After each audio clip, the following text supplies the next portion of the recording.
starts now. Good evening. It's an issue that is rarely talked about, but tonight we're hoping to help bring officer suicide out of the shadows by having the discussion. 23 ABC's Tori Cooper joins us in studio with the story of one mother's loss, as well as the resources available for those wearing the badge in our community.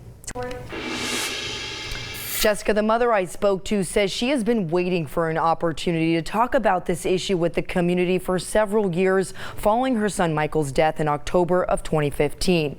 Michael Mallory worked as a CHP officer for several years, battling the everyday stressors that come along with the job. But tonight we are taking the shame out of suicide and shining light on the help available for our law enforcement officials and providing insight into the warning signs.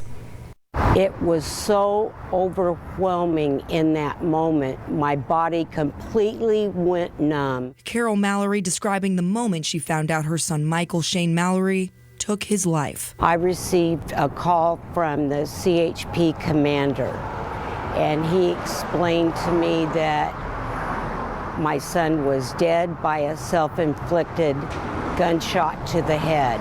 Since September is Suicide Awareness Month, Carol decided to share Michael's story. She says he was a man of many talents before he died by suicide at age 41.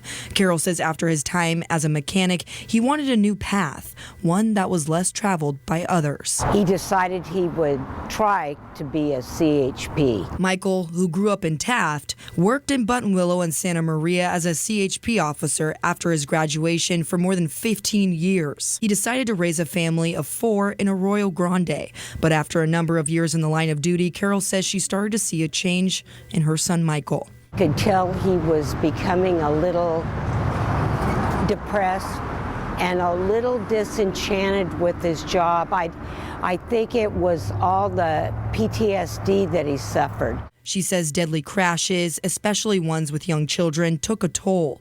Carol says Michael eventually reached out to the Employee Assistance Program at his CHP department.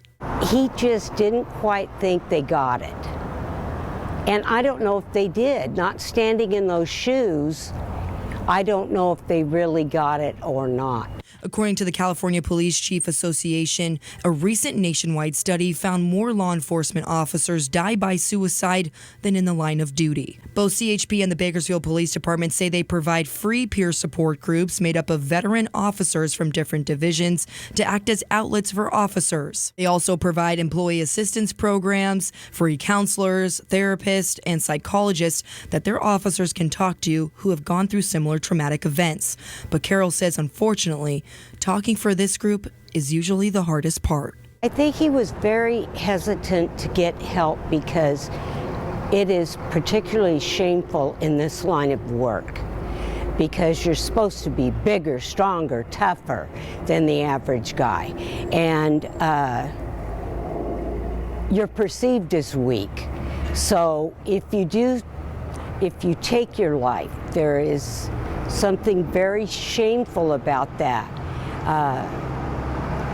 And so it's not talked about. Sergeant McCulley of the Bakersfield Police Department says they are constantly tracking which critical incident calls act as triggers for most officers so that they can combat the issue and further debrief their team after traumatic events. But they say each call can impact each person differently.